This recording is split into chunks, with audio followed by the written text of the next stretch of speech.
tardes, bienvenidas, bienvenidos a la edición central de MBD Noticias en este viernes de noviembre. ¿Cómo andás, Natalia? Viernes caluroso de noviembre, sí, ¿no? Muy. Bueno, acá estamos para compartir más de una hora de información con todos ustedes, ¿eh? Bien, bueno, y si te parece, empezamos por una de las que desarrollaremos bastante ampliamente en esta edición.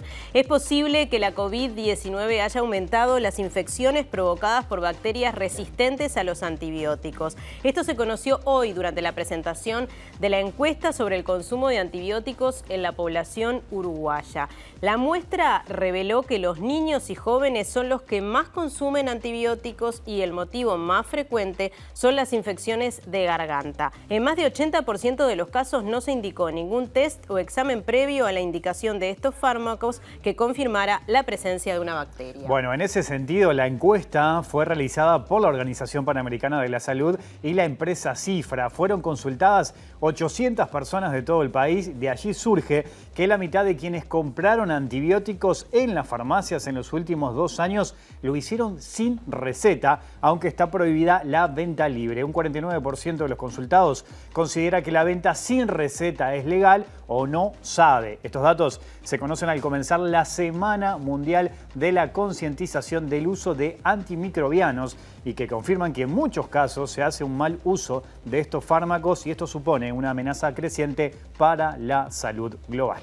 Bueno, Julieta Núñez Tomás estará desarrollando este tema, pero tenemos más. Claro, no es el único. Los otros temas aparecen ahora en nuestros títulos. En por lo menos 9 oportunidades, el ex jefe de la custodia presidencial menciona en sus chats con un importante empresario argentino el uso de un sistema de interceptación para chequear celulares. Los chats de Astesiano investigados por la Fiscalía revelan contactos entre el subdirector ejecutivo de la Policía Nacional y el ex jefe de la Seguridad Presidencial. El Instituto Uruguayo de Meteorología emitió una advertencia meteorológica este viernes por altas sensaciones térmicas y desmejora en las condiciones del tiempo. Uruguay tiene los precios de los combustibles más caros de la región, según el último informe de SEC Ingeniería. ADEOM denunció a jerarca de la Intendencia de 33 que admitió pasar horas extras de más a funcionarios y prometió cesar a quienes no militan en la lista 71.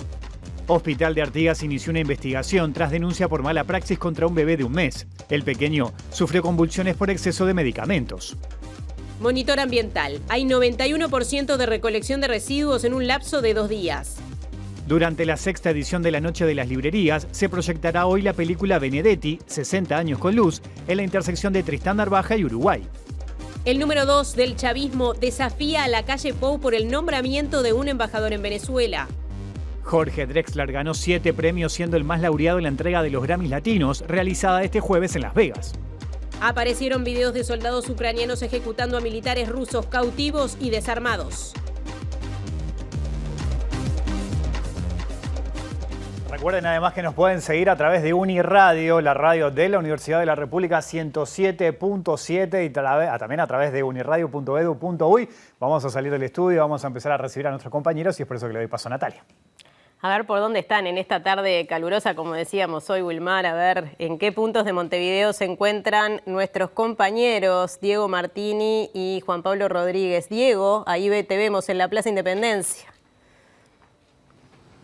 Natalia, Wilmar, muy buenas tardes para ustedes. Exacto, tarde calurosa, pero acá en la Plaza Independencia sopla bastante el viento. A nuestras espaldas tenemos Torre Ejecutiva, Presidencia, porque fue una semana más en la investigación que se viene dando del caso de los pasaportes rusos que involucra al ex jefe de custodia presidencial, Alejandro Astesiano. Recordemos que esta semana se dio ampliación del testimonio por parte de Astesiano el día martes, del ruso Alexei Slibaev el día miércoles y del escribano Álvaro Fernández el día jueves. Ayer recordemos que se dio por parte de La Diaria una difusión de algunos de los chats que tenía Alejandro Astesiano, de los más de 1.200 chats que están en poder de la Fiscalía, donde hablaba con un empresario argentino y hacía referencia a que tenía vínculos en el Ministerio del Interior, tenía acceso a locomoción del Ministerio del Interior y que tenía acceso a El Guardián, este sistema que sirve para analizar y poder escuchar llamadas telefónicas e investigar teléfonos, algo que fue rechazado por parte del Ministerio del Interior, pero que tiene en el foco a la Fiscalía, precisamente a la fiscal Gabriela Fossati, que está investigando este tema. Hay repercusiones por estos mensajes, así que ampliaremos en unos minutos. Bien, muchas gracias, Diego. Y ahora nos vamos a otra parte, por el centro de Montevideo, me parece, Juan Pablo. Correcto, Natalia, con una bossa nova de fondo. Estamos aquí en Tristán Narvaja, entre Mercedes y Uruguay, porque hoy es la 6ª noche de las librerías, que este año cuenta con la Intendencia de Montevideo a través de su Departamento de Cultura en la coordinación de este evento. Aquí a mis espaldas vemos una pantalla gigante de efecto cine donde se va a reproducir la película Benedetti 60 años con luz, que cuenta la historia de amor que Mario Benedetti, nuestro escritor isabelino, ha vivido junto a Luz López, su compañera de toda la vida. Bueno, la historia en la militancia, la historia en el exilio y también el pasaje donde Luz, bueno, es tomada por el Alzheimer, olvida toda su historia y en su último tramo de vida también lo olvida a Mario. Aquí estará presente en un rato nada más María Inés Ovaldía, directora de Cultura de la Intendencia de Montevideo. Hay un clima festivo, hay muchas alegrías, porque también en esta reivindicación de las noches de las librerías se pretende destacar el trabajo que hace el librero, aquel que nos encontramos cuando llegamos a las librerías como parte del patrimonio cultural de todos los uruguayos, así que ampliaremos en un rato. Bueno, muy bien, gracias Juan Pablo. Lo anunciábamos en la portada de Salud. Estará hablando hoy nuestra compañera Julieta Núñez Tomás, a quien ya le damos la bienvenida. ¿Cómo anda, Julieta? ¿Cómo estás, Wilmar? Espero que estés muy bien. Exactamente, vamos a hablar de salud y en particular vamos a hablar de la utilización de antibióticos en la población uruguaya. Esta encuesta, que algunos de sus datos los conocían en la portada del informativo, vamos a estar desarrollando, vamos a estar viendo en pantalla gráficas vinculadas a los datos que arrojó esta encuesta. Vamos a estar compartiendo cuáles son los riesgos de la mala utilización de los antibióticos y también qué es lo que puede suceder si continuamos usando los antibióticos como lo estamos usando hoy en día. Para eso hablamos con la doctora y asesora de la Organización Panamericana de la Salud, Noelia Esperanza, que nos comenta, bueno, cuáles son lo común de la utilización de los antibióticos en nuestro país y qué es lo que puede llegar a suceder en términos de la salud global y también de la salud de nuestro país. La divulgación de los chats del ex custodia presidencial Alejandro Astesiano siguen generando repercusión. Les propongo ahora escuchar algunas declaraciones de este tema. En todo este contexto, lo que a nosotros nos preocupa muchísimo es que no solamente no nos responden a esto que estamos consultando respecto a cómo el Ministerio del Interior usa la información de gobernanza, sino que ahora tampoco tenemos garantías de quién utiliza esa tecnología. Entonces, afirmar eso es de total desconocimiento o de mala intención para generar sospechas de que se está utilizando el Guardián para otros fines que no sea el que establece la justicia, el Poder Judicial y la Fiscalía. Y comenzamos a desarrollar esta información, Wilmar, porque la divulgación de los chats recuperados del teléfono celular del ex jefe de custodia presidencial preso por asociación para delinquir dejó en evidencia que en al menos 9 oportunidades Astesiano menciona en sus comunicaciones a un importante empresario argentino.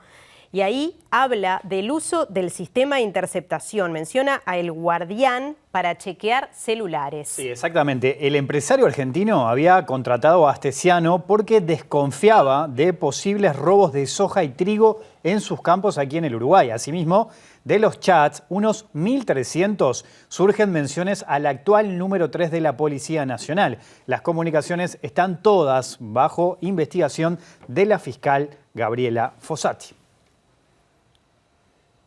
Pero tiene más para informar sobre este asunto nuestro compañero. Exactamente, Diego Martini, que ya lo veíamos en el móvil. Diego, volvemos contigo. Así es, compañero. Jorge Berriel, el número 3 de la policía al que ustedes hacían referencia, es la persona que aparece en algunos de los chats con Alejandro Astesiano, que se suma a Héctor Ferreira, número 2 de la policía, que ya está indagado por esta causa y que todavía no han ido a declarar los policías que están indagados por esta causa. Recordemos que esta semana fue semana de ampliación de declaraciones por parte de las 3 personas principales en esta causa que están detenidas. Una más es Patricia Medina, esposa del escribano Álvaro Fernández, pero esta semana fueron estas 3 personas. Alejandro Astesiano, en primera instancia, que asistió el día martes a declarar con la fiscal Gabriela Fossati, quien buscó ampliar su declaración y quien buscó seguir con esta intención de llegar a un acuerdo con Fiscalía. Algo en lo que también está de acuerdo la defensa de Alejandro Astesiano. O sea, fiscal y defensa están de acuerdo, pero esa decisión solamente la puede tomar Alejandro Astesiano, pero para eso debe reconocer varios de los delitos y aportar más información de calidad a la fiscal, algo que por ahora no ha decidido el propio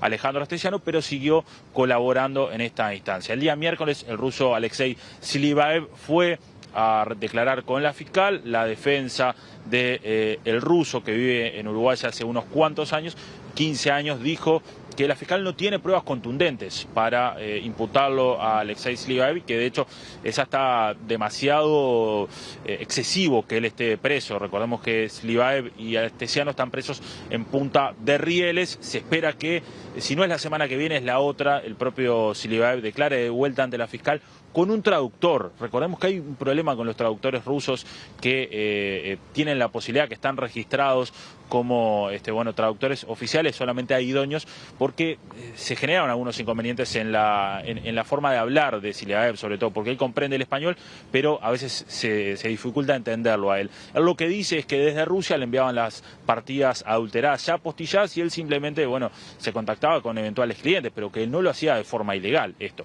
Y el día jueves declaró el escribano Álvarez Fernández, quien sí conoce a Silibaev hace 10 años, porque Silibaev dijo que a Astesiano solamente lo había visto 3 veces y el escribano Álvaro Fernández había pedido el día miércoles la prisión en su hogar, algo que le fue rechazado por problemas de salud, y la fiscal ahora está indagando por personas que trabajaron en el consulado uruguayo en Rusia y su posible participación en esta causa, algo que por ahora no ha podido determinar del todo. Sí tiene algunas personas identificadas que se las consultó tanto a Astesiano, a Silibaev y al escribano Álvaro Fernández. Los tres dijeron que no tenían conocimiento, pero volvamos a lo que pasó ayer, los chats que fueron difundidos por la diaria, en donde Astesiano dijo que tenía acceso a El Guardián, este sistema que tiene ya el Ministerio del Interior desde el 2017, que permite corroborar lo que pasa en algunas llamadas telefónicas. Hoy más temprano vinieron acá varios líderes de los partidos políticos, entre ellos Fernando Pereira, por un acuerdo transpacífico que les anunció el presidente de la República, Luis Lacalle Pou, y esto decía el presidente del Frente Amplio, Fernando Pereira, a propósito del acceso de Astesiano a este sistema del Ministerio del Interior.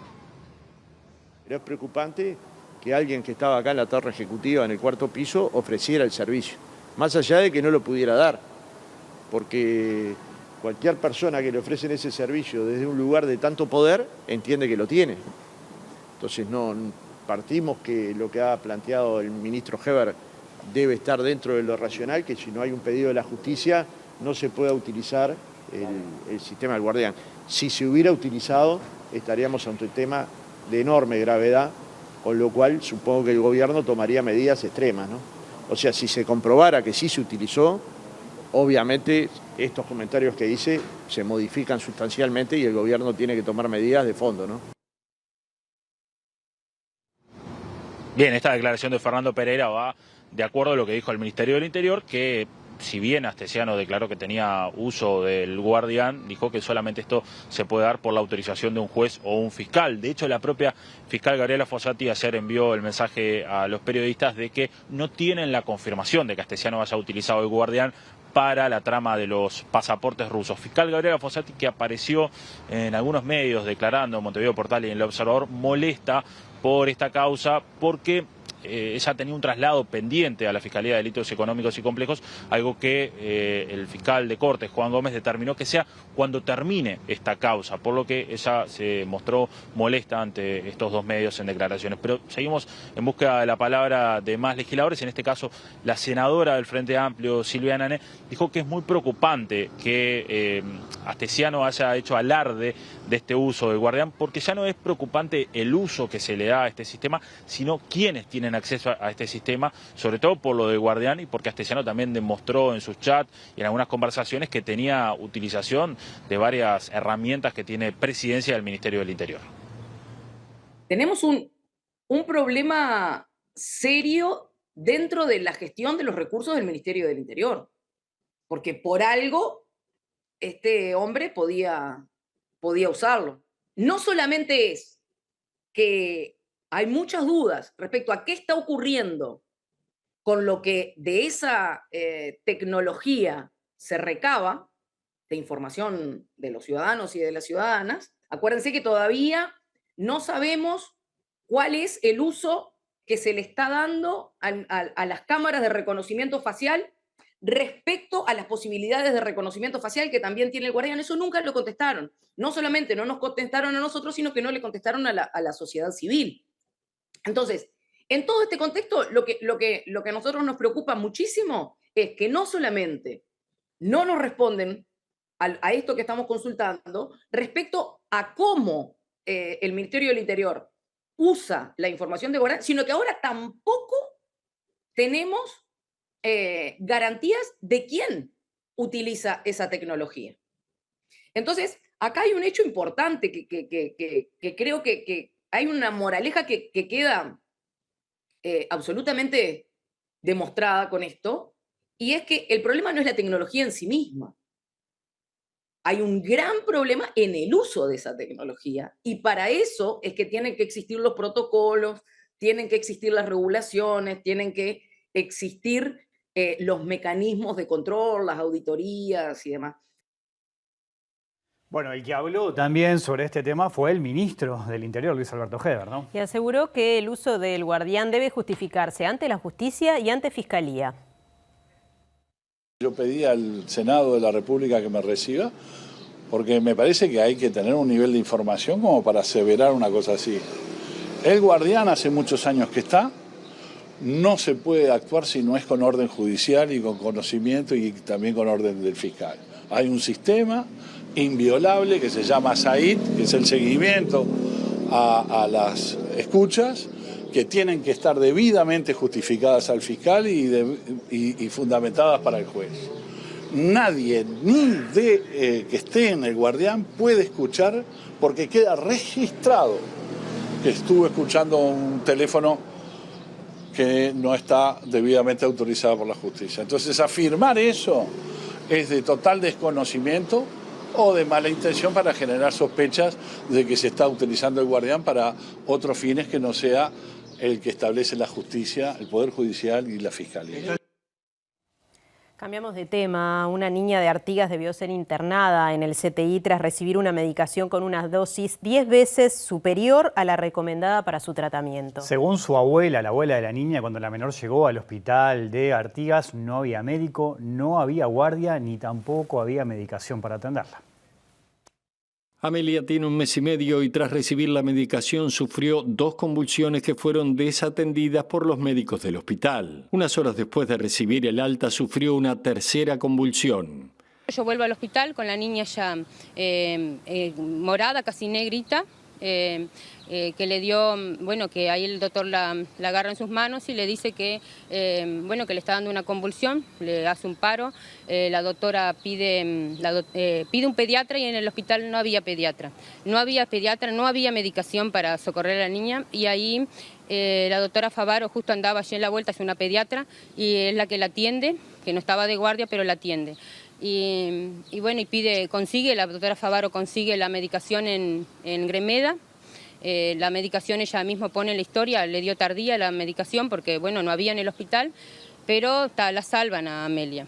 Amelia debió ser internada en el CTI del Hospital de Salto y más tarde trasladada al Hospital Pereira Rosell. La abuela explicó que no se sabe qué efectos neurológicos puede sufrir su nieta y que espera una respuesta de las autoridades sobre qué pasó.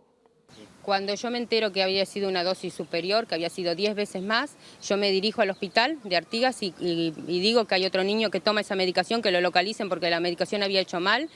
Y bueno, y ahí me dicen que yo haga el planteo, yo hago la denuncia en usuarios y cuento todo lo que pasó. Y bueno, y eso está en la vía administrativa donde, bueno, van a averiguar y bueno, y ACE de Montevideo también se había comunicado conmigo. Porque tuve problemas con la historia clínica de Amelia no me la querían entregar.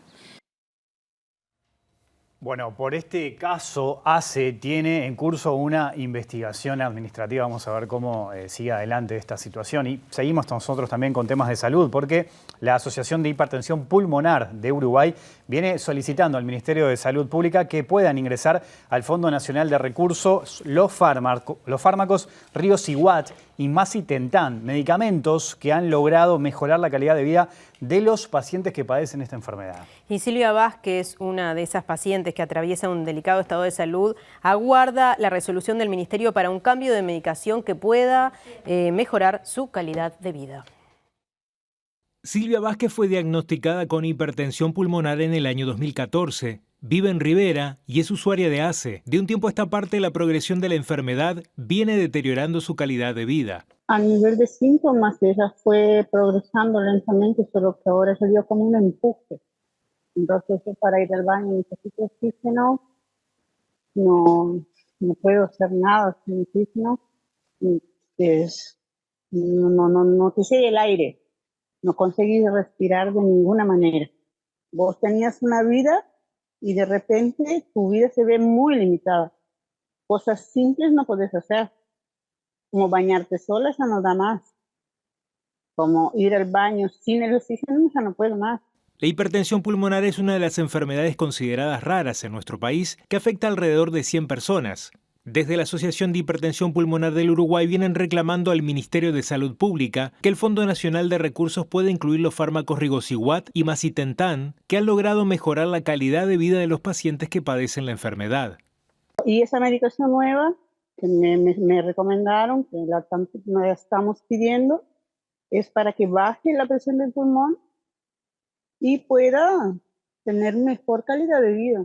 Queremos que eso sea inserido en el fondo de recursos para evitar más recursos de amparo y pasar lo que pasó con nuestro compañero, que estaba a 2 días del juicio y falleció.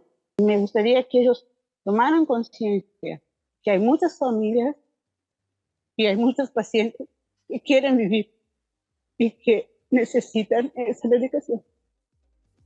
Presenta Mercado Agrícola de Montevideo, en el corazón de un barrio donde late la ciudad. Mercado de Historia, Mercado de Historias. Bueno, hablamos ahora de otro tipo de fármacos o de medicamentos, los cercanos y conocidos antibióticos o antimicrobianos. Y hay datos interesantísimos para compartir, bueno, y eso estará hablando Julieta a continuación. Te vemos, Julieta, te escuchamos.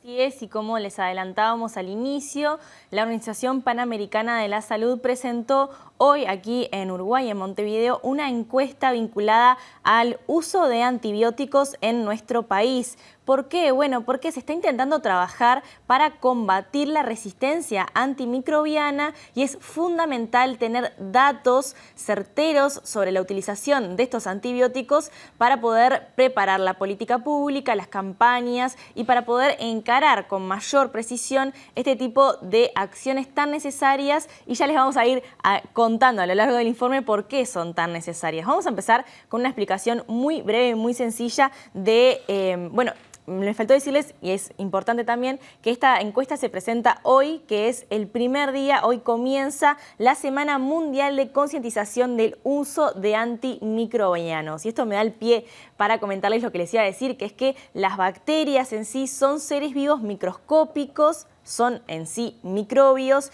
y los antibióticos que existen hace más o menos 100 años y que tienen un rol fundamental en nuestra sociedad, lo que hacen es combatir estas bacterias. Sin embargo, las bacterias, justamente porque son seres vivos, lo que cuando ingresa un antimicrobiano, un antibiótico al cuerpo, bueno, intentan combatirlo a este antibiótico y se van generando resistencia, aprenden del antibiótico y empiezan a generar estrategias para expulsar el antibiótico o no lograr que tenga efecto sobre sí misma, es decir, sobre la bacteria. ¿Esto qué genera cuando se utiliza demasiado, tanto en una persona, o sea, eso puede pasar en una persona como en términos sociales, en términos comunitarios? Bueno, que hay determinados tipos de bacterias que empiezan a no responder favorablemente a la utilización de antibióticos. Entonces hay algunas infecciones en particular, que eso es lo que generan las bacterias, generan las infecciones, que no se pueden atender correctamente. Esto sucede hoy en día y sobre eso vamos a seguir profundizando, pero por eso es que es necesario entender cómo la población uruguaya utiliza los antibióticos para poder luego enfrentar la resistencia a ellos. Bien, ese es el objetivo de esta encuesta, esta primera encuesta que se realizó en el país. Pero si te parece, comenzamos a repasar los datos o qué fue lo que estudió esta encuesta. Bueno, primero lo que hace es como un perfil de la utilización de los antibióticos en Uruguay. Y para eso vamos a compartirles la primera gráfica de esta noche, que tiene que ver con, bueno, se le consulta a la gente esta encuesta de 800 casos alrededor del país, que tiene una buena distribución entre las franjas etarias y también entre Montevideo y el interior. La primera consulta que le hacía a los encuestados tenía que ver con cuándo habían utilizado por última vez un antibiótico. El 56% de las personas lo habían utilizado por última vez en 2018 o antes, un 9% de las personas encuestadas nunca había utilizado antibióticos, un 3% lo estaba usando en este momento, un 12% lo utilizó este año y un 14% en 2020 y un 6% en 2019. Si ven, en realidad quitando el 2018 o antes y el nunca, hay un núcleo bastante importante de personas que utilizaron recientemente los antibióticos. Para conocer más en profundidad qué tipo de antibióticos se utilizaron, para qué enfermedades, para qué patologías, para qué motivos se utilizaron esos y quiénes lo utilizan más, vamos a escuchar a la doctora y asesora de la Organización Panamericana de la Salud, Noelia Esperanza.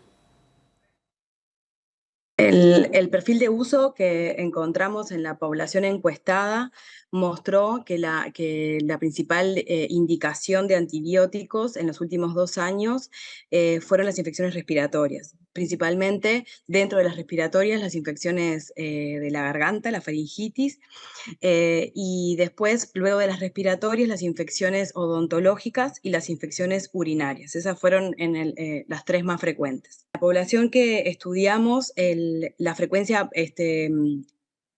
más alta de consumo de antibióticos la vimos en los grupos etarios más pequeños, digamos, en los preescolares, en los escolares y en los adultos jóvenes. Y como una gran fortaleza que encontramos en la encuesta, se pudo comprobar que la mayoría, el 90% del total de los encuestados que utilizó antibióticos en los últimos 2 años, los hizo a través de una prescripción, de una indicación médica, sea de un médico o de un odontólogo.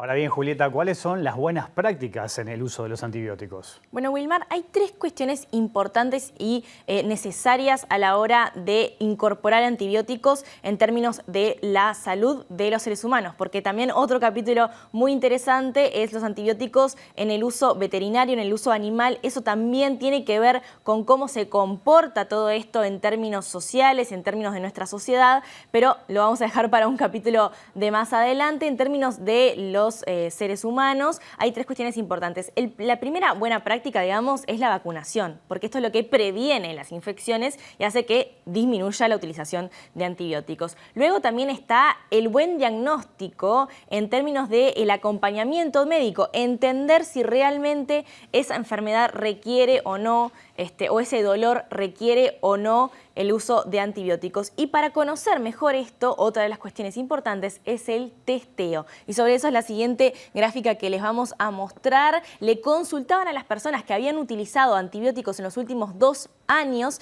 si le hicieron estudios de laboratorio antes de recetar el antibiótico, y un 67% de las personas dijeron que no le hicieron ningún tipo de estudio ni test antes de recetar el antibiótico, un 33% sí lo hizo. Esto estamos viendo para todos los tipos de infecciones, que era lo que mencionaba recién la pediatra y farmacóloga Noelia Esperanza, pero en realidad hay algunas infecciones en particular, como las que tienen que ver con la garganta, que asciende a más del 80% cuando no le hicieron los test que comprueban esto, y esto tiene algunas cuestiones de por qué no se hace. Uno tiene que ver en particular con el personal de la salud y el buen diagnóstico y las buenas prácticas en el diagnóstico. Pero también hoy cuando consultábamos nos decían que puede tener que ver con la disponibilidad de los test. Para seguir profundizando en algunos de los datos que presenta esta encuesta, una de las cuestiones fundamentales que tiene que ver a la hora de las buenas prácticas con los antibióticos tiene que ver con consumir antibióticos que tengan recetas. Y en ese sentido, le escuchábamos al inicio la diferencia entre desde dónde se adquirió esta medicación, y lo que mencionaba este estudio es que en los casos en los que se adquirió en las farmacias comerciales, que un 24%, la mitad de las personas que compraron en esos lugares no lo hicieron con receta médica. Pero lo que hay en realidad es un gran desconocimiento, y esto es lo que muestra la gráfica vinculada a si es legal o no dispensar antibióticos sin receta médica. La mitad de la población, el 51%, sí lo tiene presente. No es legal dispensar medicación antibiótica sin receta médica. Sin embargo, hay un 33% que no lo sabe y un 16%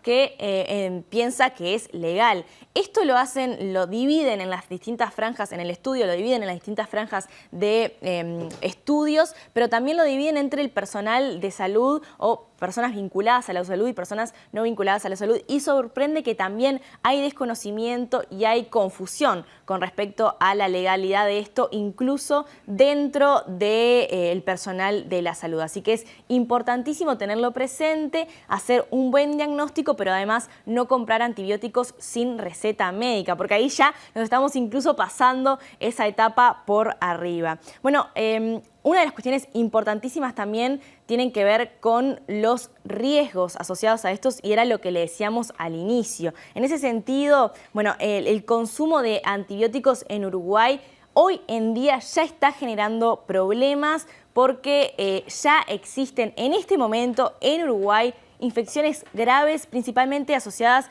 a las personas que están cursando cuadros graves, tanto en CTI como en bloques quirúrgicos o cuestiones vinculadas a infecciones graves, que ya están siendo resistentes a los antibióticos y que no están pudiendo desde la salud encontrar el antibiótico correcto para la atención de su infección. Esto genera graves problemáticas, claramente, y puede tener efectos entre la vida y la muerte de estas personas. Pero la problemática es que, además de, como decíamos al inicio, que seguramente la pandemia del COVID-19 tuvo efectos en términos de la resistencia antimicrobiana para este tipo de infecciones, esto, si se sigue propagando y si se sigue utilizando la medicación de esta manera, puede tener riesgos incluso en infecciones más comunes, infecciones que circulan en términos comunitarios, no las que están únicamente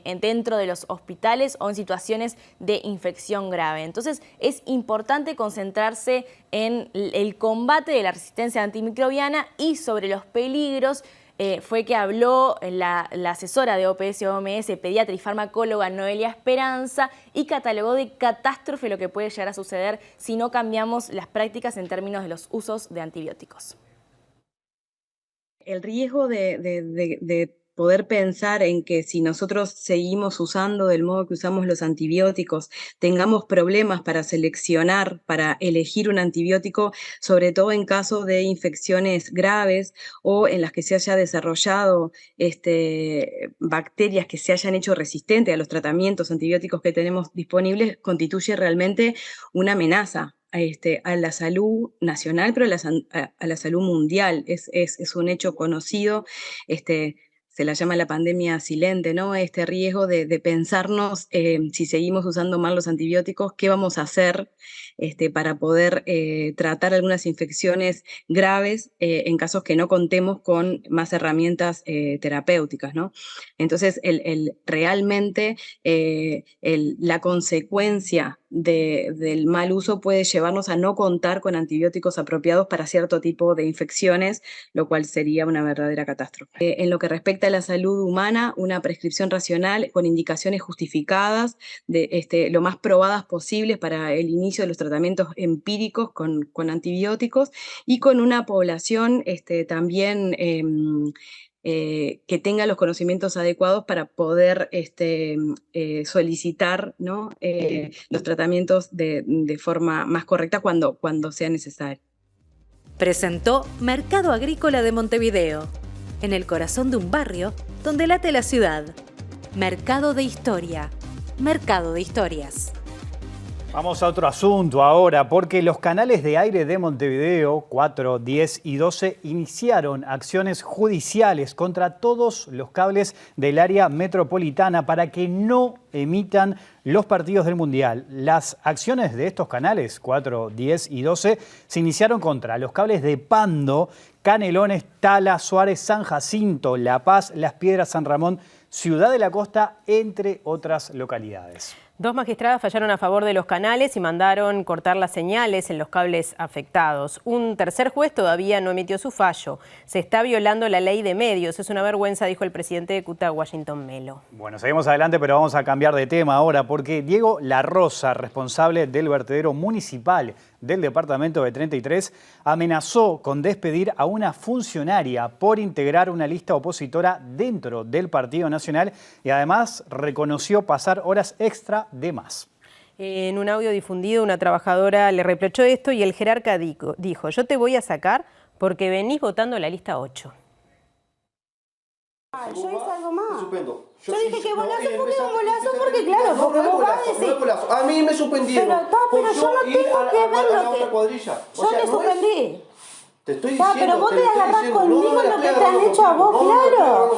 Claro, porque vos el otro día me dijiste, yo te iba a sacar porque vos te vi votando la lista. No. Me cansé de ser bueno. ¿Qué bueno ha sido? A ver, conmigo. Pero yo a todo le he dado hora extra, le pasamos horas de más, le pasamos viáticos de más. Los dejo trabajar tranquilos, yo los controlo. Pero yo te estoy diciendo conmigo. Con todo, yo los controlo. Yo te estoy diciendo conmigo. Pero le estoy pidiendo una cosa. Y yo no te la estoy haciendo. Pero me están tomando el pelo, lo contrario. Me están tomando el pelo. A ver, ¿en qué te llevo la contra? Tanto vos como ella me están tomando el pelo. El otro día no me dijiste, te iba a sacar porque iba a votar la lista 8. Sí, obvio. Porque a mí el porque te lo digo a mí, te lo digo a vos, te lo digo a ti. Al rolo mismo si tengo que decir que dijo puta, me quiero porque correr. me dijiste. Yo lo digo. Yo soy 71 y voy a trabajar para el 71. Y quiero gente mía de confianza acá. Tanto como él que tenía la gente de confianza. ¿Y acá son todas las 71? ¿Por qué no lo voy a creer? Son todas las 71 acá. Tengo 4 de la 8. Que ya pasé mensaje, ya lo estoy sacando. Eso es persecución, eso no podés hacer. Claro que sí. Y esa persecución me la hacen a mí. ¿Por qué me la hago vos? Porque estás mezclando las cosas.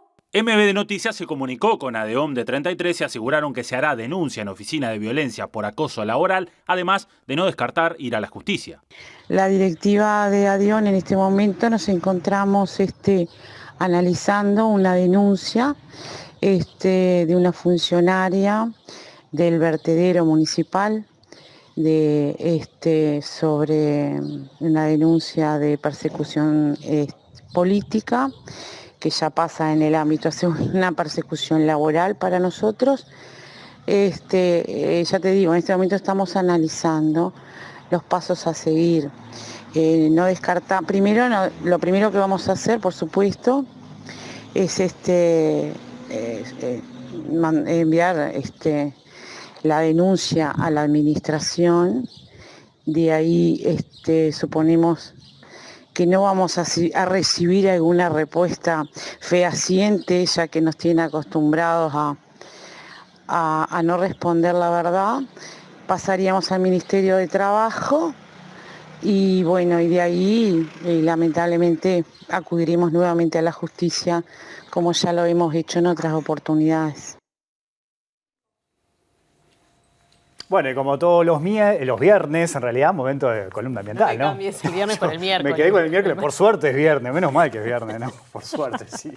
Bueno, está cansado Wilmar, pobre, porque muchas cosas le suman y le suman trabajos.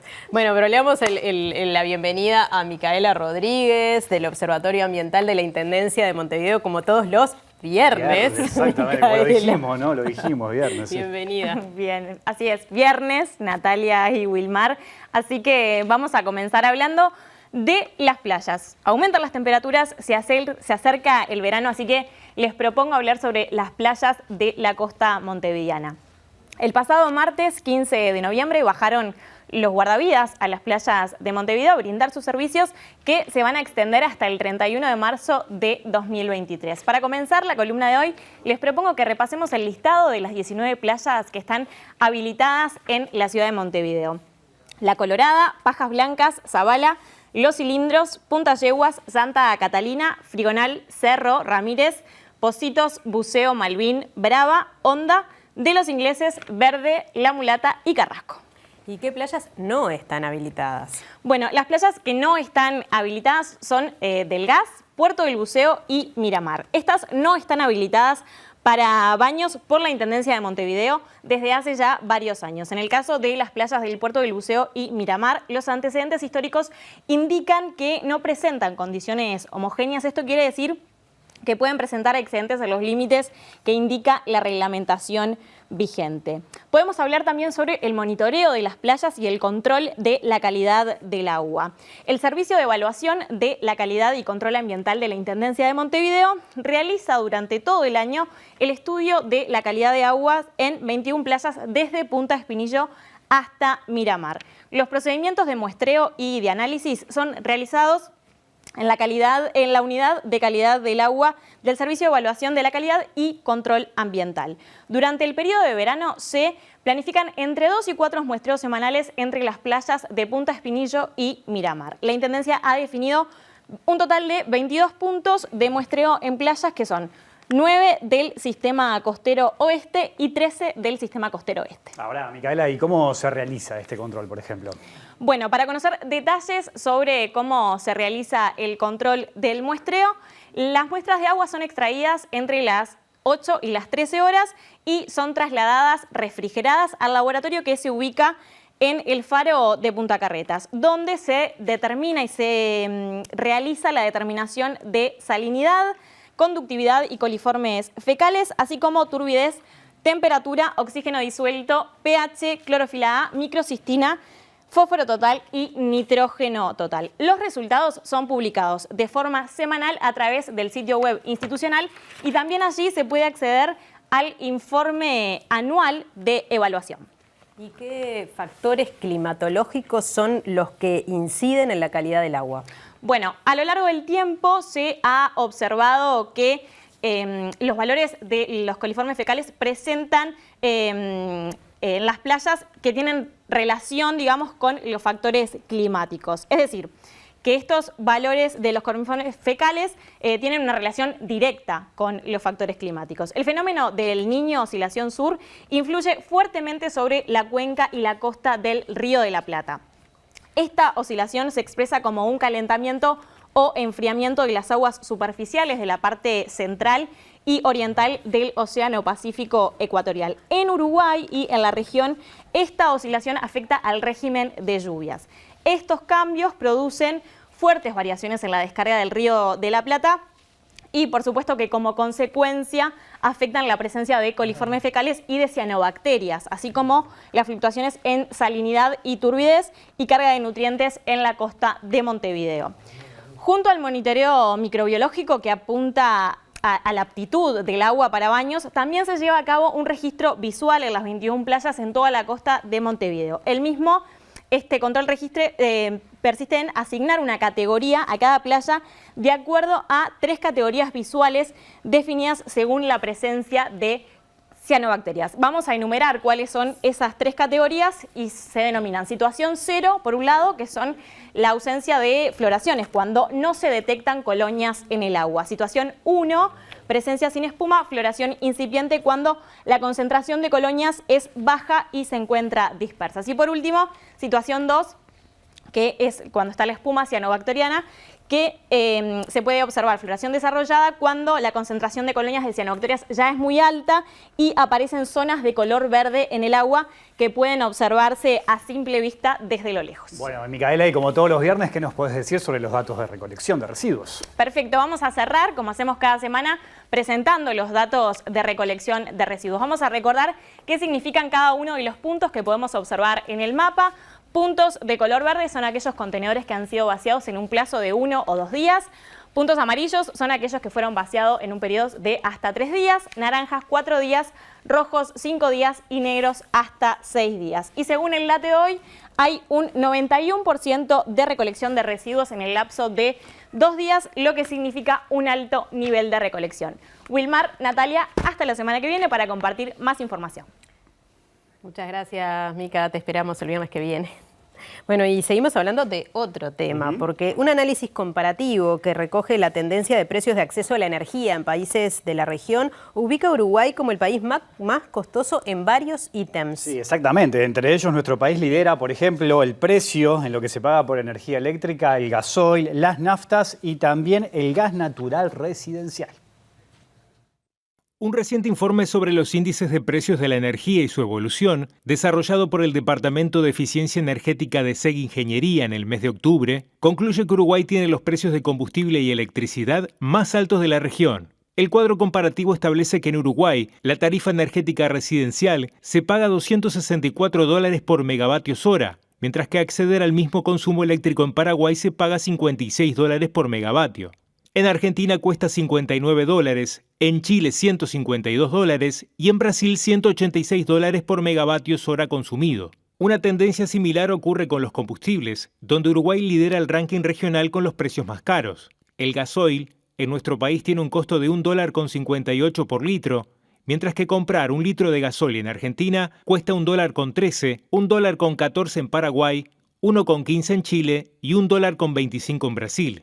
Mientras tanto, los precios de las naftas en la región ubica a Brasil con $0,93 por litro de nafta, como el país con el costo más bajo de la región, y a Uruguay con $1,90 por litro, como el país con la nafta más cara. En tanto, en Argentina se paga $1 por litro, en Paraguay $1,26 y en Chile $1,39 por el mismo consumo. Por último, el gas natural residencial mantiene la misma línea y se ubica como el más costoso de la región. Mientras en nuestro país se paga $2,35 por metro cúbico de gas natural, en Argentina se paga por igual consumo $0,21, en Chile $1,49 y en Brasil $2,07.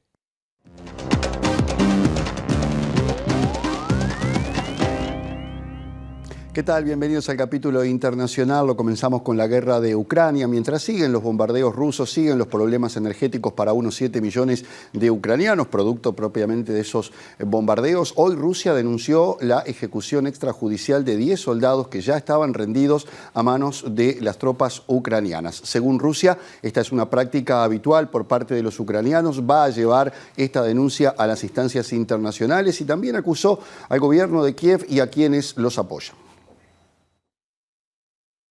El Consejo de Derechos Humanos adjunto al Kremlin anunció que pedirá una reacción de la comunidad internacional al video presuntamente grabado en la localidad de Makiyivka, en la región ucraniana de Lugansk, e indicó a través de un comunicado en Telegram que remitirá la información sobre la supuesta ejecución a la ONU, la OSCE, el Consejo de Europa, Amnistía Internacional y otras organizaciones. Las imágenes del primer video muestran a los combatientes ucranianos rodeando una casa y obligando a los soldados rusos a salir, y cuando todos los rendidos se encontraban en el suelo desarmados y con las manos en la nuca, en los últimos segundos se puede ver al último soldado saliendo presuntamente armado y luego se escuchan disparos y la grabación se corta. En el segundo video que apareció en la red, los militares rusos ya aparecen asesinados a tiros con sus cuerpos tendidos en charcos de sangre alrededor de la casa en las mismas posiciones y en el mismo lugar que en el primer video. El Ministerio de Defensa ruso comentó las grabaciones tachándolas de nuevas videoevidencias de la masiva y sangrienta masacre por parte de los militares ucranianos de prisioneros de guerra rusos desarmados que sacan a la luz la verdadera naturaleza del actual régimen de Kiev, encabezado por Volodymyr Zelensky, y de aquellos quienes lo defienden y apoyan, al tiempo que el gobierno ucraniano afirma que los soldados rusos fueron víctimas de un ataque de artillería. Palestinos e israelíes se siguen enfrentando en Cisjordania y esto parece que se va a agravar con la llegada del nuevo gobierno, el más de derecha que ha tenido Israel en toda su historia, según los analistas y los propios israelíes, con esta nueva llegada al poder de Benjamín Netanyahu y de sus socios, el partido de ultraderecha que lidera Ben Gvir. Lo cierto es que la política que va a aplicar el nuevo gobierno tiene que ver con la legalización de los asentamientos judíos en la Cisjordania ocupada, algo que tiene el rechazo de organismos internacionales y de muchos países en el mundo, pero que sin embargo parece que va a ser la cuenta común por estos tiempos en el nuevo gobierno israelí. Y los nuevos enfrentamientos entre palestinos e israelíes tuvieron lugar este viernes tras una protesta contra el puesto de avanzada de colonos de Eviatar en las tierras de la aldea de Beitá, cerca de la ciudad cisjordana de Nablus, luego que el primer ministro israelí entrante Benjamín Netanyahu acordó con su aliado de extrema derecha, Ben Gvir, legalizar los puestos de avanzada de los colonos ilegales en los primeros 60 días del nuevo gobierno. Los palestinos han denunciado la decisión del próximo gobierno israelí de legalizar 65 puestos de avanzada de colonos judíos levantados en Cisjordania, y el Ministerio de Exteriores criticó en un comunicado el pacto firmado por los partidos Likud y Poder Judío, que permitirá conectar a estos puestos los sistemas de agua, electricidad y telefonía celular, además de brindarles apoyo monetario y en materia de seguridad.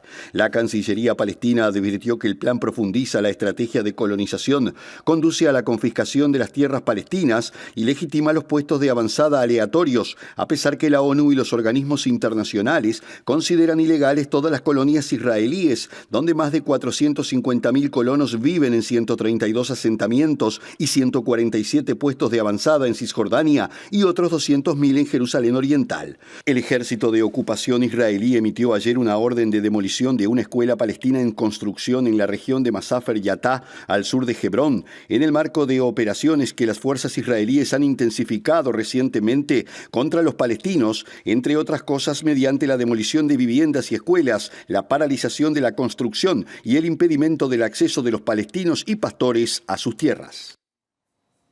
Y hace días que en Brasil se especula dónde está Bolsonaro, porque a partir del resultado electoral ha aparecido poco y nada. Hace un día nada más, el vicepresidente de la República, el general Hamilton Mourão, dijo que tiene una infección en una pierna que le impide ponerse los pantalones y que el presidente no puede ir de bermudas al Palacio de Planalto. Hoy además se supo que el presidente brasileño fue internado una vez más por problemas abdominales que pueden estar relacionados con el apuñalamiento que sufrió precisamente durante la campaña electoral.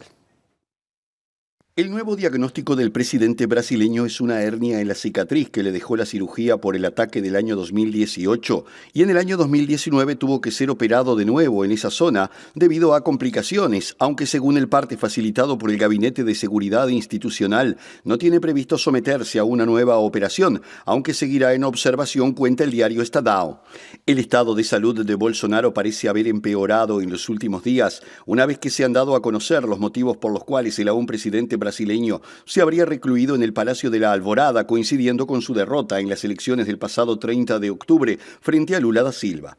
Esta semana el vicepresidente Hamilton Mourão informó que Bolsonaro está convaleciente de una infección en una de sus piernas llamada erisipela, una enfermedad cutánea causada por una bacteria que entra en el organismo a través de pequeñas heridas mal curadas, lo que le impide usar pantalones. No obstante, la próxima semana podría retomar sus actividades, ya que por el momento Bolsonaro apenas ha salido en un par de ocasiones de la residencia oficial y ha limitado su presencia en las redes sociales, a las que solía acudir al menos una vez a la semana para dar a conocer su particular parte informativo.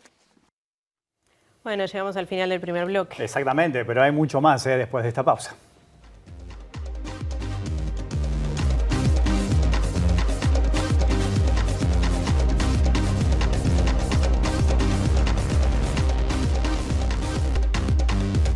Bueno, como decíamos, hoy es viernes. Exactamente, sí, es viernes, lo dijimos exactamente. Se viene el fin de semana y muchas recomendaciones para compartir. Por eso le damos la bienvenida a nuestro compañero Juan Castel.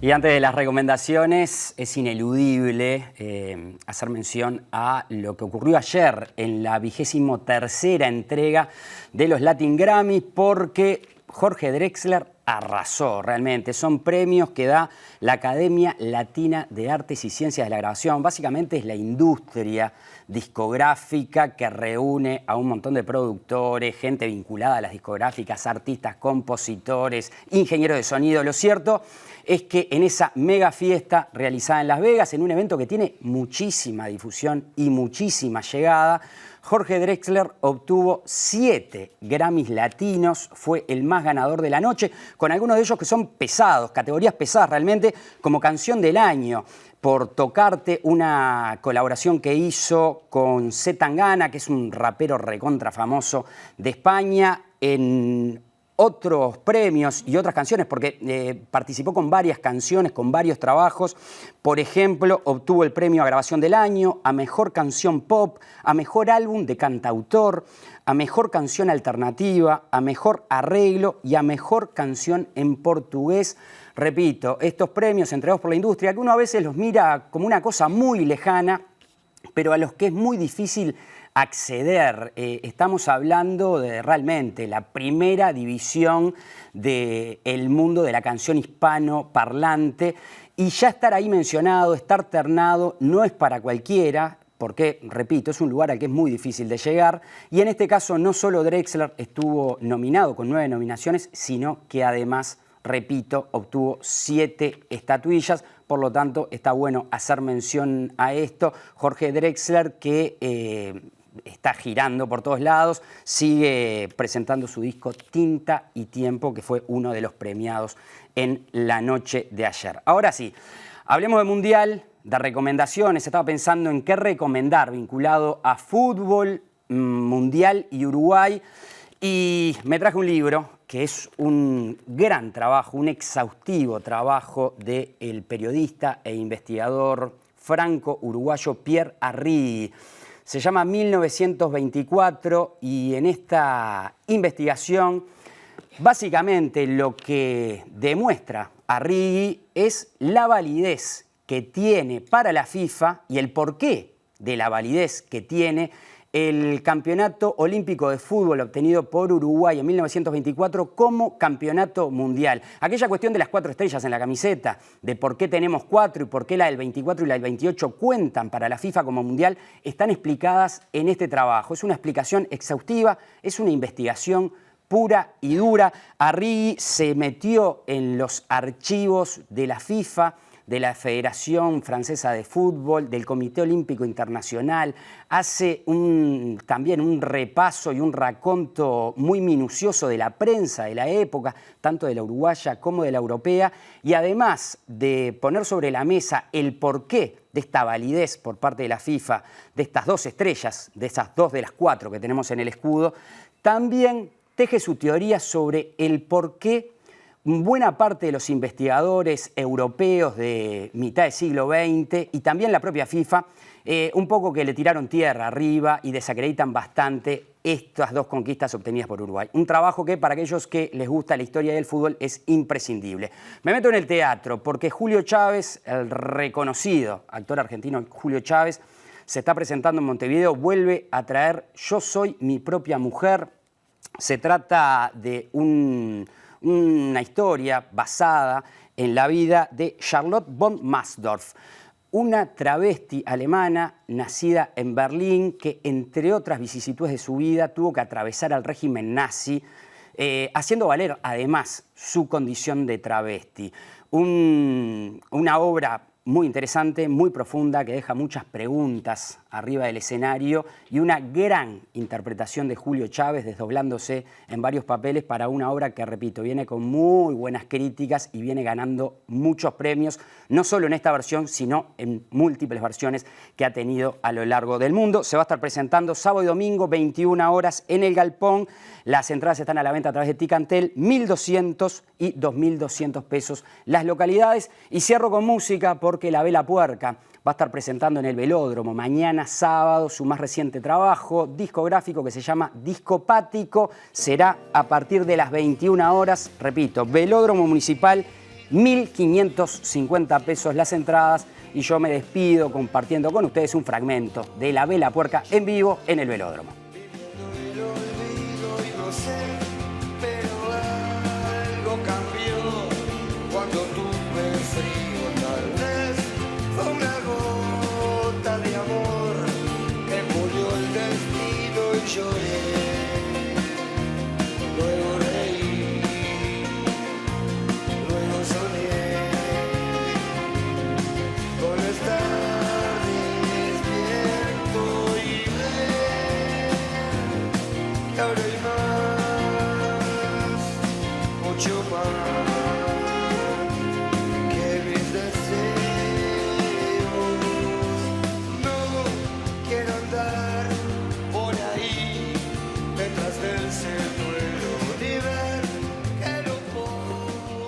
Bueno, muy bien, nos vamos. Nos tenemos que ir. Pronóstico del tiempo antes. Vamos Sí. a ver cómo vamos a estar este próximo fin de semana. A ver, mañana sábado, caluroso, 20 de mínima y 32 de máxima. El domingo llegan las lluvias, como Sí. es de esperar y como está anunciado. Bueno, ya lo ven. 29 la máxima, 21 la mínima. Sí, y las lluvias permanecen el lunes, 17 la mínima, baja la máxima también.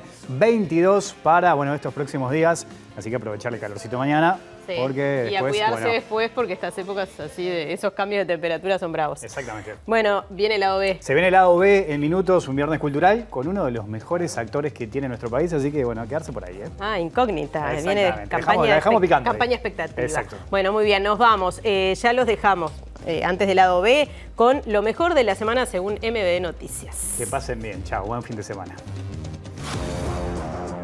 El presidente del BIS en la calle Pou decidió relanzar las relaciones bilaterales con Venezuela, designando como embajador al ex senador Eber da Rosa. De acuerdo con las primeras reacciones, la decisión sobre este cambio en política exterior no fue dialogada con los socios de la coalición. Por esta vía deseo presentar mi renuncia al cargo de senador, para el que me votó la ciudadanía en las últimas elecciones nacionales. Era un hombre que jamás perdía la línea, al que nadie le puede reprochar no haber actuado como un caballero.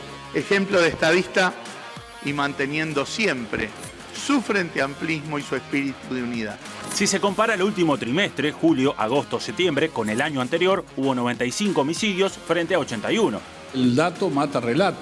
Algún mérito debemos de tener en la conducción de la policía. Experto en seguridad considera que la lectura de datos del Ministerio del Interior es parcial y está mal aplicada. El dato mata relato. El gobierno adquirió nueva tecnología de interceptación de comunicaciones para el sistema Guardián. La compra fue definida como secreta por el Poder Ejecutivo y realizada a la empresa brasileña Digitro Tecnología. La tecnología que hoy adquirió el Ministerio del Interior puede funcionar sin orden judicial. 3 agresiones a inspectores de tránsito en 3 departamentos en 4 días. El agresor también formuló una instancia penal contra el inspector, alegando que antes fue agredido y se limitó a defenderse. La Intendencia está, a través de su área jurídica, de todas sus áreas en realidad, respaldando al funcionario. Nuevo informe jurídico del Instituto de Colonización asegura que el senador Guido Manini Ríos es colono. Militantes frente amplistas que están en el área de jurídica de colonización. Podrán sacar 10 más diciendo lo mismo.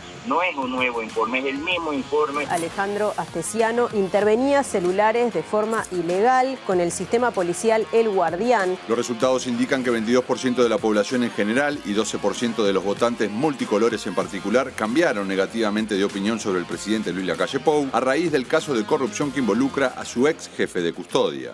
Soy Alejandro Astesiano, jefe de seguridad del señor presidente de Uruguay. Así se presentaba hasta antes de ser formalizado el custodio que operaba una asociación para delinquir desde Torre Ejecutiva.